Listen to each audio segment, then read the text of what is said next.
दंगा भड़का करके वह जो है मुस्लिम समुदाय के लोगों को जो है पूरी तरह से नष्ट भ्रष्ट करना चाहते हैं। निर्वाचन आयोग को चाहिए कि ऐसे लोगों की तो पार्टियों की मान्यता समाप्त कर दे। जो किसी को काटना, किसी को बांटना, इस प्रदेश के मुख्यमंत्री का जो है ये वैधानिक शब्द नहीं है। इस तरह से अघोषित इमरजेंसी चल रही है, जो है कोई धरना प्रदर्शन हो रहे हैं। ये पूरा समाज जानता है कि हिंदू मुस्लिम की राजनीति कौन करता। बुलडोजर क्या है? कानून को हाथ में लेना, गैर कानूनी काम है। प्रेस की स्वतंत्रता है, जनता की स्वतंत्रता है, इसको ये खत्म करना चाहिए।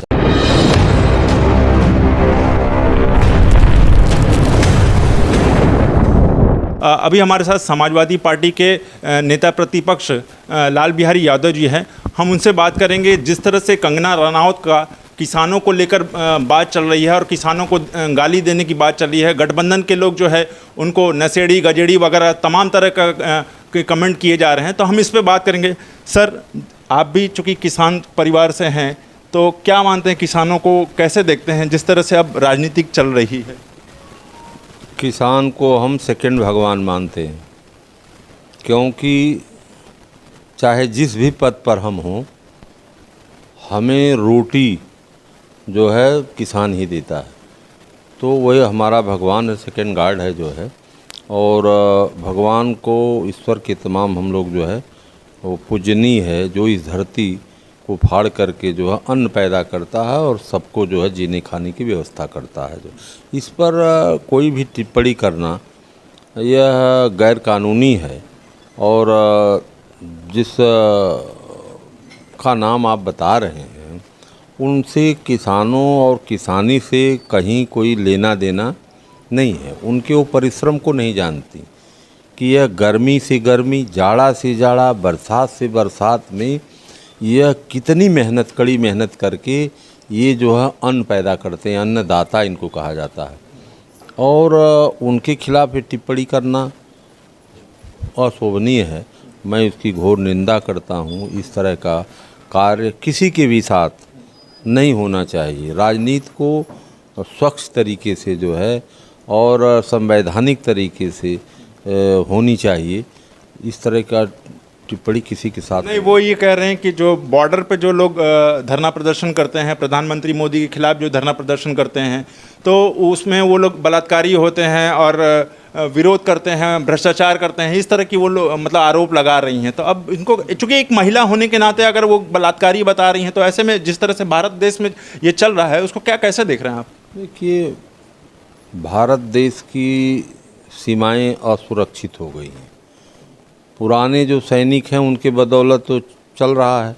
नए जो सैनिक हैं, ये जो अग्निवीर के नाम पर 4 साल के लिए जा रहे हैं, यह तो कतई सुरक्षा नहीं इनसे संभव है।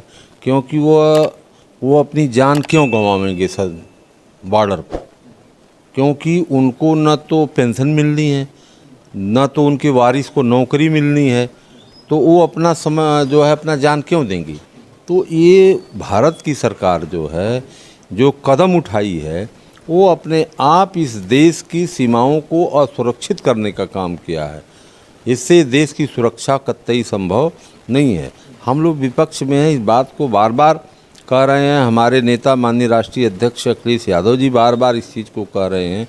उन्होंने तो इतना कह दिया चुनाव में कि जिस दिन हमारे केंद्र में हमारी सरकार बनेगी, मिली जुली सरकार, हमारे उसमें जो है सहभागिता में हम लोग तुरंत इस योजना को ख़त्म कर देंगे।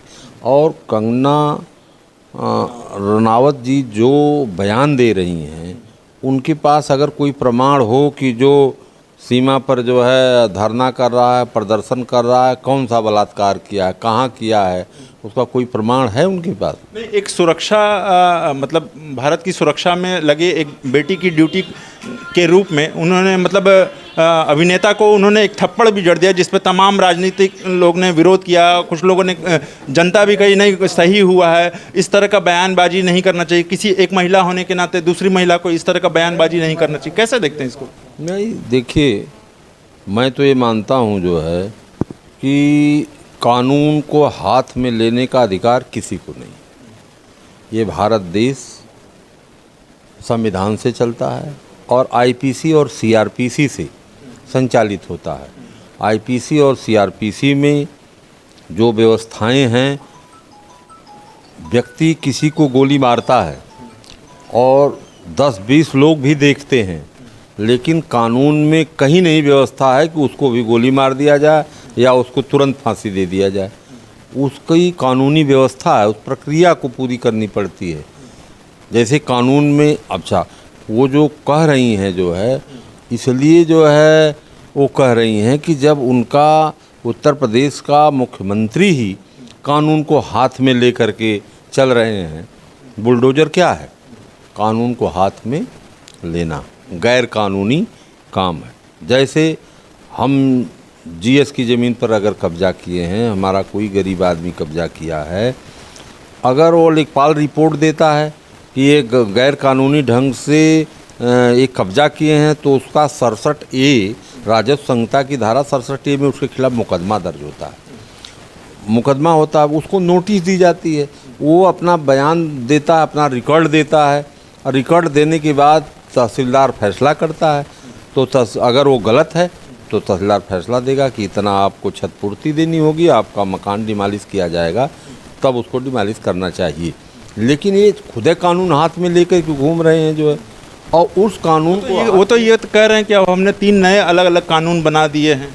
नहीं, कहीं कोई ऐसा कानून नहीं बना है जिसकी किसी को कानून को किसी भी, चाहे हमारे देश का राष्ट्रपति हो, हमारे देश का प्रधानमंत्री हो, हमारे प्रदेश के मुख्यमंत्री हो, राज्यपाल हैं, किसी को कानून को हाथ में लेने का कोई अधिकार नहीं है। दूसरा हमारा प्रश्न ये है कि बांग्लादेश में जिस तरह से चीज़ें हुई और चीज़ें जिस तरह से घटना घटी और बांग्लादेश के प्रधानमंत्री हसीना शेख को भी भारत का शरण लेना पड़ा, तो ऐसे में क्या देख रहे हैं? क्योंकि अब आपके पार्टी के लोग कहते हैं कि भाजपा के लोग जो है हिंदू मुस्लिम की राजनीति करते हैं, और भाजपा के लोग कहते हैं कि समाजवादी पार्टी के लोग हिंदू मुस्लिम करते हैं। कौन ऐसा ही कर रहा है? कौन इस तरह की नैरेटिव फैला रहा है?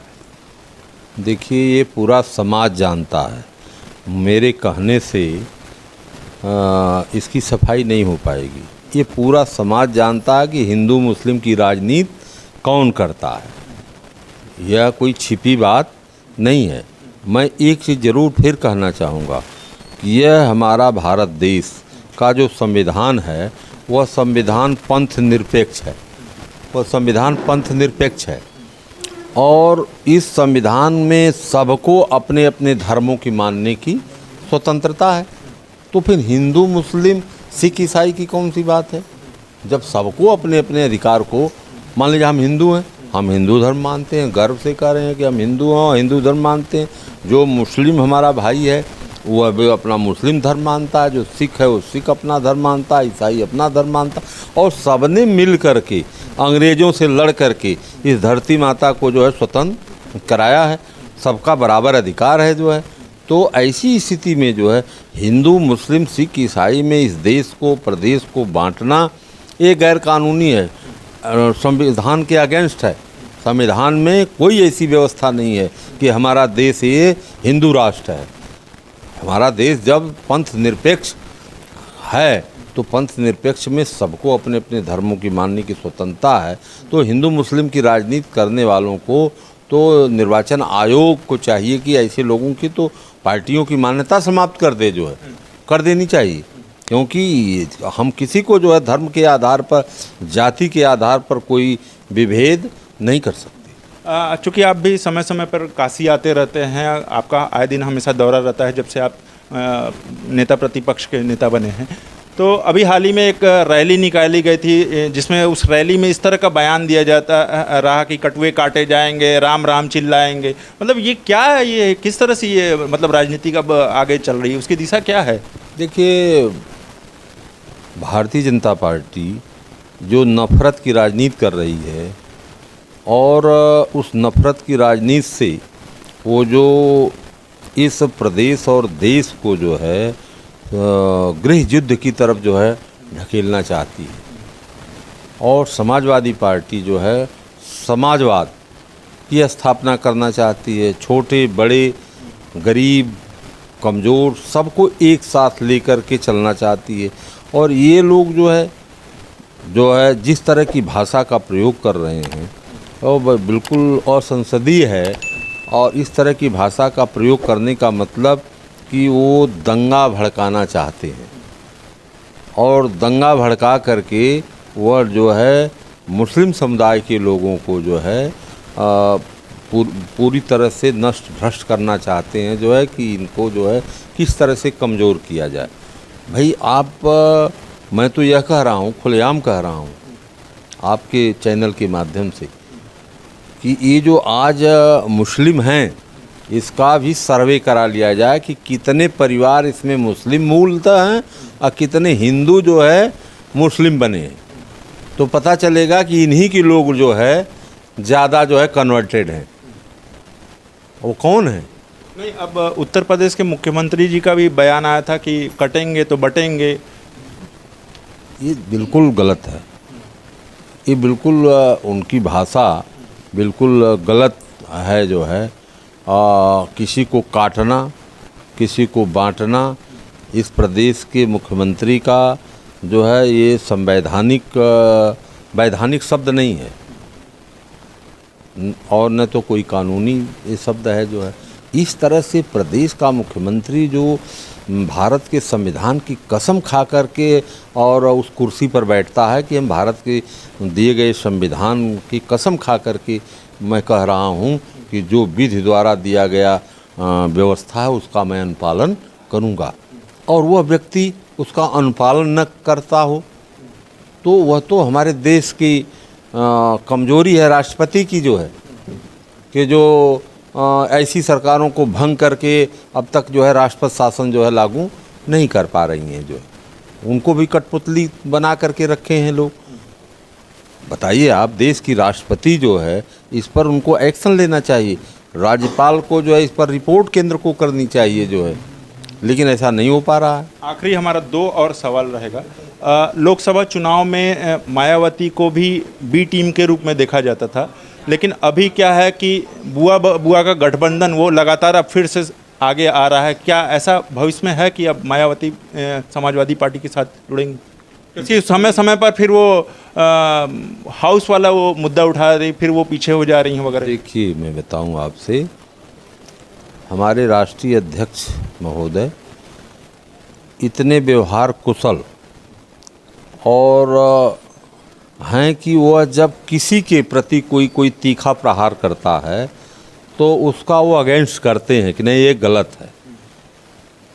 तो बहन कुमारी मायावती जी पर जो इनके लोगों द्वारा जो है तीखा प्रहार किया गया, उसके जवाब में उन्होंने ये बातें कहा, तो वह तो कोई भी न्याय प्रिय व्यक्ति होगा तो ऐसी बातें करेगा वो जो है, हम भी करेंगे जो है। किसी के साथ अगर नाजायज़ कोई जो है शब्द का प्रयोग किया जाए और संसदीय शब्द का प्रयोग किया जाए तो हर व्यक्ति जो है जो समाज का लायल होता है, जो जाति बिरादरी और धर्म समुदाय से ऊपर उठ करके काम करता है समाज का, तो वह ऐसे चीज़ों का विरोध करता है। विरोध करने का मतलब, गलत चीज़ों का विरोध करने का मतलब नहीं कि हमारा गठबंधन हो रहा है या होने वाला है। गठबंधन अगर होगा भी, होना चाहिए, अगर होगा भी जो है तो राष्ट्रीय अध्यक्ष जी का विषय है कि, और बहन कुमारी मायावती जी का विषय है कि वो लोग राजनीति को आगे कैसे ले जाना चाहते हैं, प्रदेश और देश को किस रूप में ले जाना चाहते हैं। अगर बहन जी ने अगर ये संवेदना अगर व्यक्त किया होता चुनाव के, पार्लियामेंट के चुनाव के पहले, तो आज केंद्र में सरकार हमारी होती, आपकी सरकार होती। अब आखिरी हमारा प्रश्न यह है कि चूंकि आप भी इमरजेंसी के दौर से गुजरे होंगे, देखे होंगे, समझे होंगे, अच्छी भली बात थी। अब मुख्यमंत्री ने एक आदेश जारी किया है कि जितने भी यूट्यूबर हैं या जो भी ऐसे सोशल मीडिया जो चलाते हैं जिनके सब्सक्राइबर ज़्यादा हैं, अब उनको 7 से 4 लाख से लेकर 8 लाख रुपए पर मंथ मिलेंगे। और अगर ऐसे में सरकार की चीज़ें और सरकार की पक्ष में अगर आप दिखाते हैं तो ठीक, अगर सरकार के विरोध में होगी या कोई भ्रष्टाचार को लेकर होगा या राजनीतिक कुछ लेकर होगा तो उनको जो है 3 साल तक की कैद होगी, नहीं तो उम्र तक की कैद होगी। तो क्या वो दौर या ये दौर आप इसको कैसे देखते हैं? देखिए, आज के दौर को हम अघोषित इमरजेंसी मानते हैं।